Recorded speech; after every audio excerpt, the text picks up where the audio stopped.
Hello, and welcome to another Read With Me session. I'm yours truly, Isabel Bedell, and I'm here to read with you an amazing chapter from the Psychology of Money, one of the books that we're reading here for this month.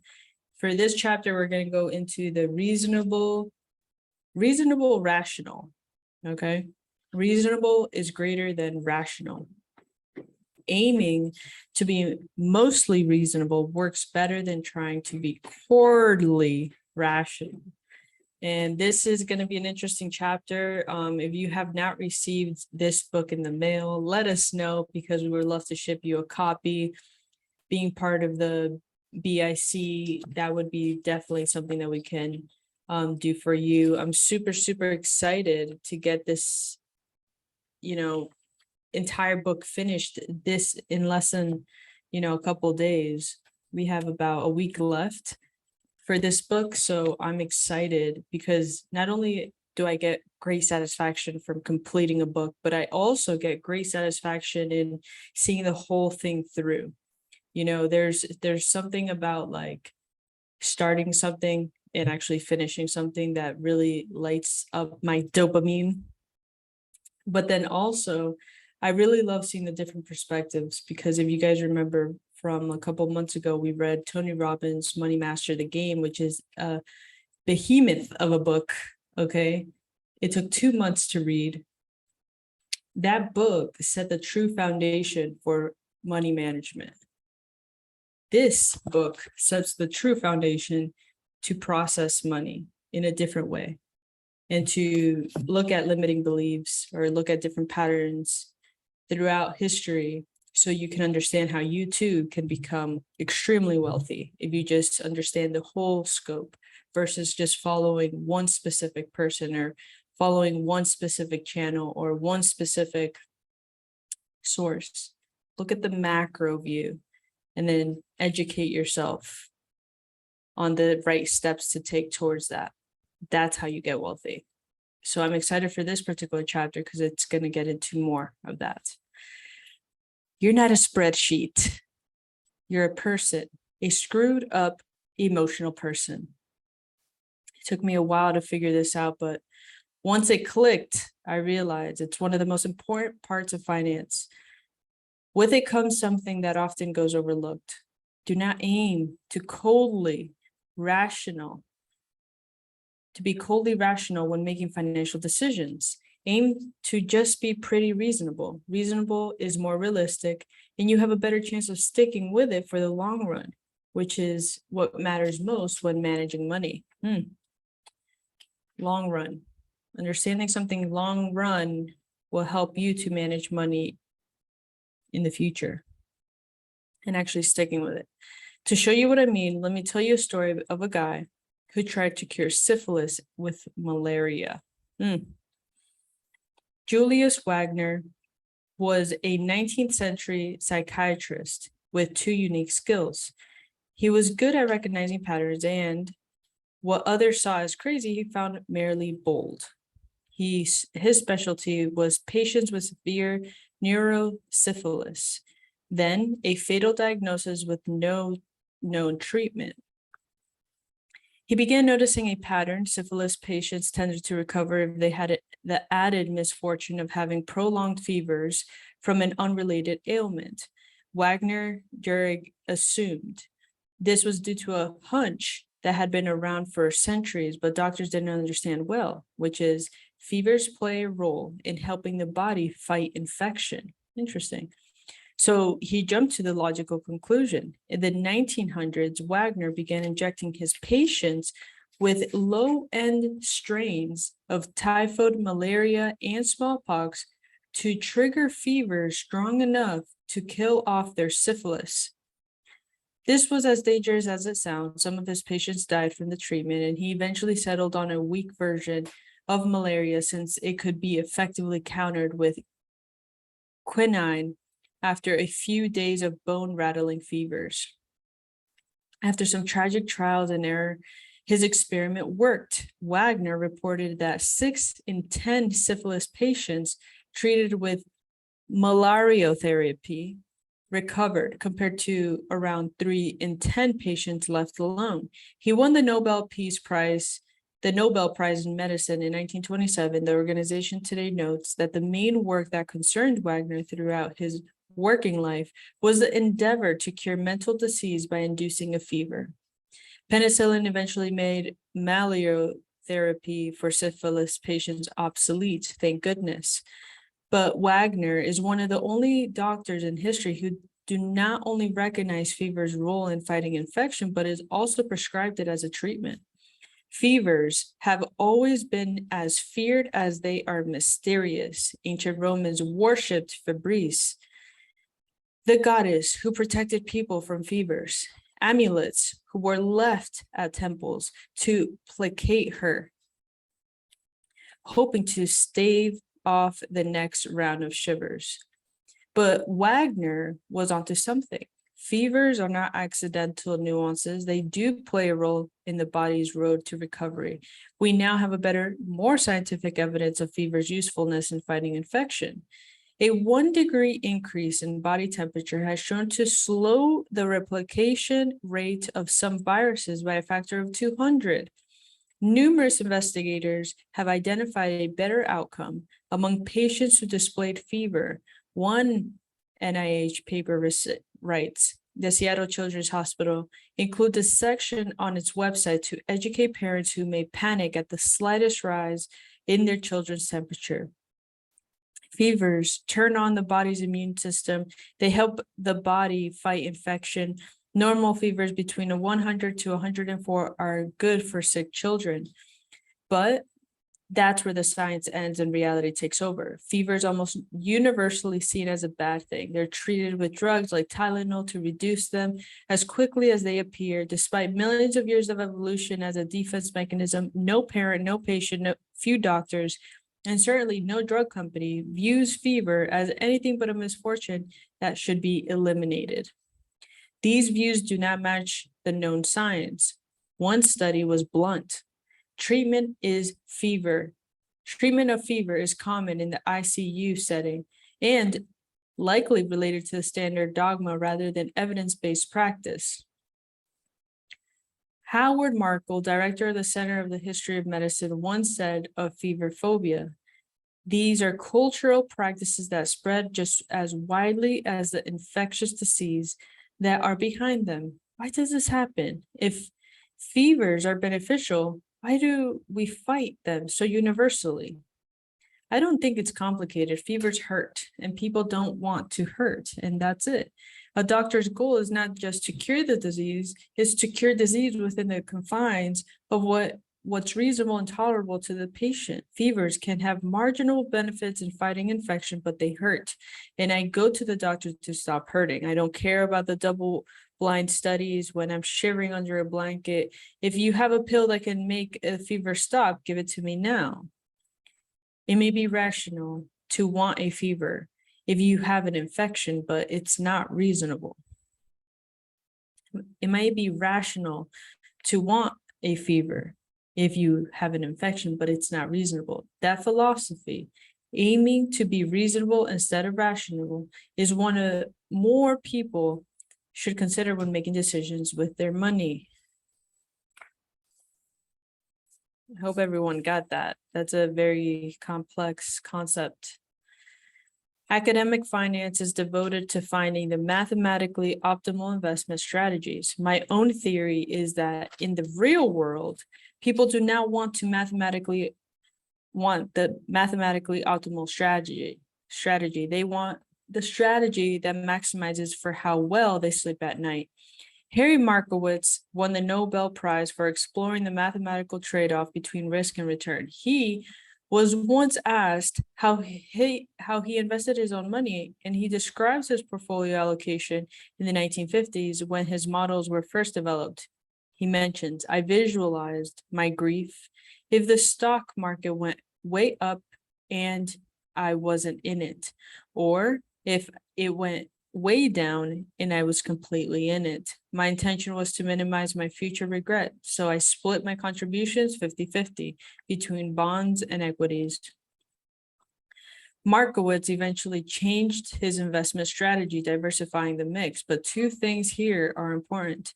One is that minimizing future regret is hard to rationalize on paper, but is easy to justify in real life. A rational investor makes decisions based on numeric facts. A reasonable investor makes them on a conference room surrounded by coworkers you want to think highly of you, with a spouse you don't want to let down, or judged against the silly but realistic competitors that are your brother-in-law, your neighbor, or even your own personal doubts. Investing has a social component that's often ignored when viewed through a strictly financial lens. That's a strong, bold statement right there. The second is that this is fine. Jason Zweig, who conducted the interview when Markowitz described how he invested, later reflected. He mentions, my own view is that people are neither rational or irrational. We are human. We don't like to think harder than we need to, and we are unceasing demands on our attention. We have unceasing demands of our attention. Seen in that light, there's nothing surprising about the fact that the pioneer of modern portfolio theory built his initial portfolio with so little regard for his own research, nor is it surprising that he adjusted it later. Markowitz is neither rational or irrational. He's reasonable. What's often overlooked in finance is that something can be technically true, but contextually nonsense. In 2008, a pair of researchers from Yale published a study arguing young savers should supercharge their retirement accounts using 2-to-1 margin, so $2 of debt for every dollar of their own money when buying stocks. It suggests that investors taper that leverage as they age, which lets a saver take more risk when they're young and they can handle a magnified market roller coaster and less when they're older. Even if using leverage left you wiped out when you were young, if you use the 2-to-1 margin, a 50% markup drop leaves you with nothing. The researchers showed savers would still be better off in the long run, so long as they picked themselves back up, followed by the plan, and kept saving in a 2-to-1 leverage count the day after being wiped out. And the math works on paper. It's a rational strategy, but it's almost absurdly unreasonable. No normal person could match 100% of their retirement account evaporate and be so unfazed that they carry on with the strategy undeterred. They'd quit, look for a different option, and perhaps sue their financial advisor. Their researchers argued that when using their strategy, the expected retirement wealth is 90% higher compared to life cycle funds, and is also 100% less reasonable. There is, in fact, a rational reason to favor what looks like irrational decisions. Here's one. Let me suggest that you love your investments. This is a non-traditional advice. It's almost a badge of honor for investors to claim they're emotionless about their investments because it seems so rational. But if lacking emotions about your strategy over the stocks you own increases the odds you'll walk away from them when they become difficult, what looks like rational thinking becomes a liability. The reasonable investor who loves their technically imperfect strategies have an edge because they're more likely to stick with those strategies. There are a few financial variables more correlated to performance than commitment to a strategy during its lean years. Both the amount of performance and the odds of capturing it over a given period of time. The historical odds of making money in the US markets over 50-50 over 1-day periods, and 68% in the 1-year periods, or even 88% in the 10-year periods, and so far 100% in 20-year periods. And anything that keeps you in the game has a quantifiable advantage. If you view do what you love as a guide to a happier life, it sounds like an empty fortune cookie advice. And if you view it as a thing providing the endurance necessary to put the quantifiable odds of success into your favor, you realize it should be the most important part of your financial strategy. Invest in a promising company you don't care about, and you might enjoy it when everything goes well. But when the tide inevitably turns, you're suddenly losing money on something that you're not interested in. It's a double burden. And the path of least resistance is to move on to something else. If you're passionate about the company to begin with, and you love the mission, you love the product, you love the team, the science, whatever, the inevitable down times when you're losing money or the company needs help are blunted by the fact that at least you feel like you're part of something meaningful. And that can be necessary motivation that prevents you from giving up and moving on. Indeed. Indeed. I mean, I don't know if you guys remember what happened with Luna back in the day. Not in back in the day, it was like just a couple months ago. Like everybody was in love with that project. The team, everything was going good. And people stuck to it. Like billions of dollars were invested into Luna and everything that it was promising, and just how everything was working. It was perfect. And then all of a sudden it just went to shenanigans. Like it just went down to negatives. So I mean, people lost a lot of money in that sense, and there's no recovering after that. Do people hate Luna?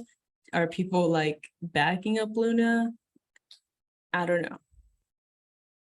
But all I know is that this whole thing about if you love the mission, you love the product, the team, the science, or whatever, the inevitable downtimes when you're losing money or the company needs help are blunted by the fact that at least you feel like you're part of something meaningful. And I think that's what the most successful investors do. They find the best mission, the best company, the best team, the best science, and they can really stick through it because that energy prevails in downturns. There are several other times when it's fine to be reasonable instead of rational with money. There's a well-documented home bias where people prefer to invest in companies from the country that they live in while ignoring the other 95% of the planet. And it's not rational until you consider that investing is effectively giving money to strangers. If familiarity helps you to take a leap of faith required to remain backing those strangers, it's reasonable. Day trading and picking individual stocks is not rational for most investors. The odds are heavily against your success, but they're both reasonable in a small amounts if they scratch an itch hard enough to leave the rest of your diversified investments alone. Investor Josh Brown, who advocates and mostly owns diversified funds, once explained why he also owns smattering of individual stocks. He says, I'm not buying individual stocks because I think I'm going to generate the alpha or outperformance. I just love stocks and have ever since I was 20 years old, and it's my money. I get to do whatever I want. Quite reasonable, right? Most forecasts about where the economy and the stock market are heading next are terrible, but making forecasts is reasonable. It's hard to wake up in the morning telling yourself you have no clue what the future holds, even if it's true. Acting on investment forecasts is dangerous, but I get why people try to predict what will happen next year. It's human nature, it's reasonable. Jack Bogle, the late founder of Vanguard, spent his career on a crusade to promote low-cost passive index investing, and many thought it interesting as his son found a career as an active high fee hedge fund and mutual fund manager. Bogle, the man who said high fee funds violate the humble rules of arithmetic, invested some of his own money into his son's funds. And what's the explanation? We do some things for family reasons, Bogle told the Wall Street Journal. If it's not consistent, well, life isn't always consistent. Indeed, it rarely is. Good chapter. That was chapter 11 from The Psychology of Money. Hope you enjoyed that. I will be going into the next chapter, which is called Surprise. And that is chapter number 12. Okay, that is the surprise chapter. And then we will be going into chapter 13 after that. So I look forward to seeing you in the next Read With Me session. And once again, keep reading, keep growing, keep doing your thing. This life is so friggin' blessed. You deserve to learn. You deserve to get access to the secrets that these books hold. Super excited for what's to come.